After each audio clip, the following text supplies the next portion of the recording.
Welcome to the InforMaven AI Update, a podcast for higher education administrators to discuss the practical use of AI and intelligent agents. I'm JD Mosley-Matchett, the founder and CEO of InforMaven, and this month our guest is Dr. Ruth Slotnick, the Director of Assessment at Bridgewater State University. To hear the entire interview, please visit informaven.ai. What roadblocks do institutions face when trying to integrate AI into assessment work? Now you're investigating how to effectively incorporate AI into higher education assessment. But with the technology advancing so quickly, what are some of the biggest roadblocks that higher education institutions face when they're trying to integrate AI into assessment work? And what would you say are some practical ways to move forward?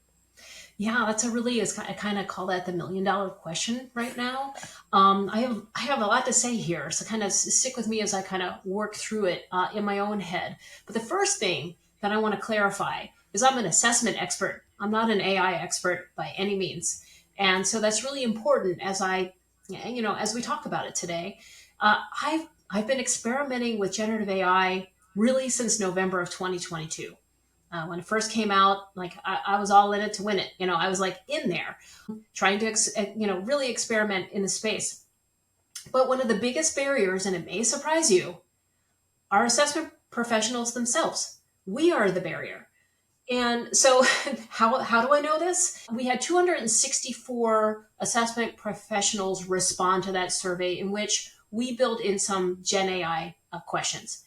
And the results kind of might surprise you that I would say about half of the assessment professionals indicated that generative AI will have a moderate to major impact, yet only 30% were using it.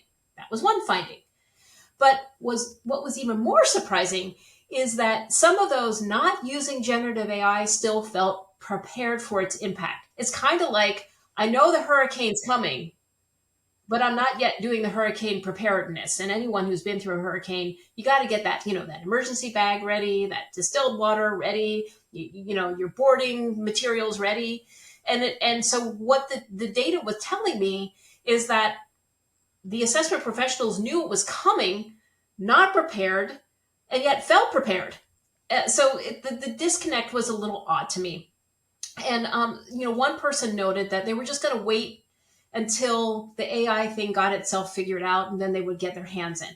Another person said they were just completely fatigued from COVID-19, that they couldn't even handle one more thing, right? Because this was November of 2022 coming in.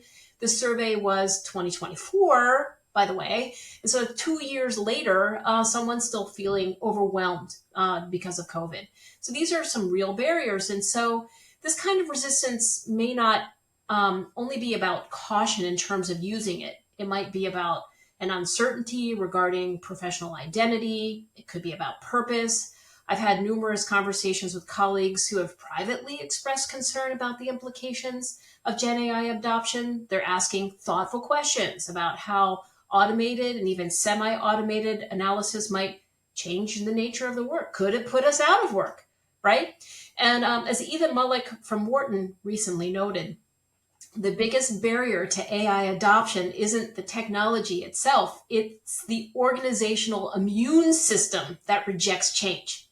And this perfectly captures, I think, what we may see playing out in the field.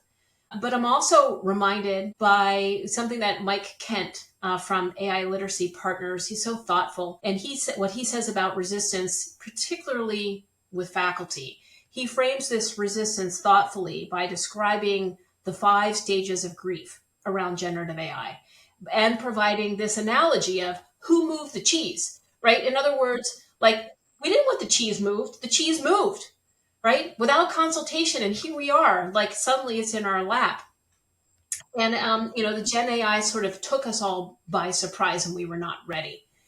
So to probe deeper on the barriers and also the opportunities, because whenever you talk about barriers, you also have the opportunities on the other side of it. And there's this other national survey that you very nicely mentioned in the beginning. I'm doing with Joanna Boeing, she's from Bridgewater State University as well, and Bobby Joe Grillo Pinelli from Walden University. We have 225 assessment professionals that have already responded to the survey. So we have some early data and we're looking at barriers, right?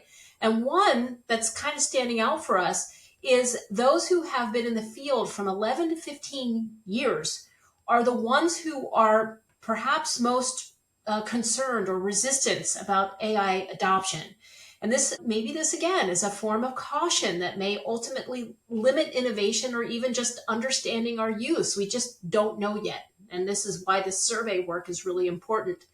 The field of assessment with Gen AI added in is evolving with or without us. The question is whether we'll lead the change or we'll resist it. And it begs the question, why are we so slow to adopt? And of those adopting, what are they doing with Gen AI so we can learn from them? And so the survey will help us understand what's happening in our field. So the first look will sort of close at the end of March, and then we'll do another look in August. So it's kind of a pulse survey. And because this field is moving so quickly, Gen AI and how it's intersecting, we kind of have to do a regular check-in as opposed to, let's do the survey every 10 years. That's just not going to work right now. I also want to take a moment and say, however, I'm particularly concerned about the ethical implications of Gen AI that many assessment professionals are rightly, voicing issues about data privacy, intellectual property rights, the potential for bias is legitimate, all legitimate. And also, I'm closely following the research on concern about cognitive offloading, the concern that relying too heavily on just push the button might actually, have an effect on our analytic skills. Additionally, the environmental impact is very serious. I grew up in Lancaster, Pennsylvania. They just booted up, 3 Mile Island again to fuel the AI, need. It's concerning to me. I was there when, we had a little bit of a leak downstream. That was a long time ago, but still, the environmental impacts are something that we don't always talk about.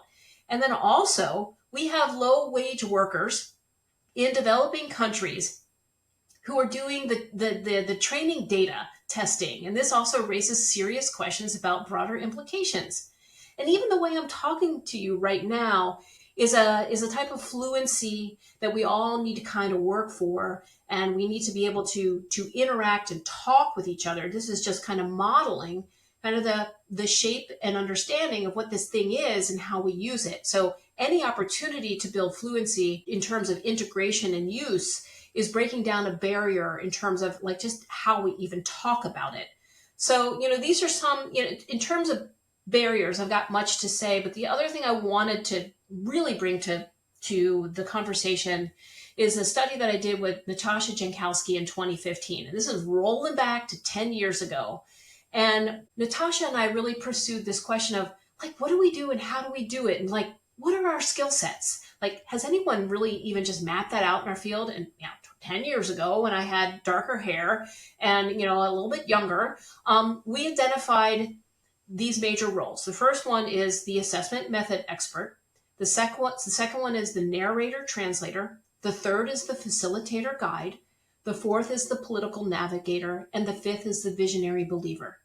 So if you think about that in the AI space, what is our role institutionally in bringing in this new tool to our toolbox and how we use it, not only for our administrative practices, but when we go out to the field and we're interacting with faculty, we have to first say, is this space a good space to even bring up the conversation of generative AI? It kind of reckons, goes back to when we would come in as assessment professionals. Is this space a good space to talk about assessment?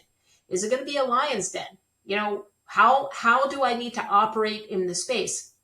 So you're using your political navigator in that space, but you have to come in with your own assessment expertise in terms of perhaps a disciplinary conversation of Gen AI integration. Perhaps it's just looking at application on how to use AI for assessment reporting assistance. So, you can use some of these roles to help you break down perhaps your own internal barriers. If I say assessment practitioners themselves are a barrier, we have to begin to start seeing Gen AI not as a replacement of our expertise, but as a way to augment the skills that we already have. It amplifies how we could potentially work in our institutions and navigate these complex institutional challenges we're facing right now. But we still have to see where we need to prepare for the incoming students and we need to prepare for the outgoing students. And generative AI is on the bookends right now. So, tackling the barriers is a kind of a one-by-one effort by that assessment practitioner, and it starts with oneself. So true. Excellent synopsis. Thank you so much for that. Sure. Please visit InforMaven.ai to hear the entire interview.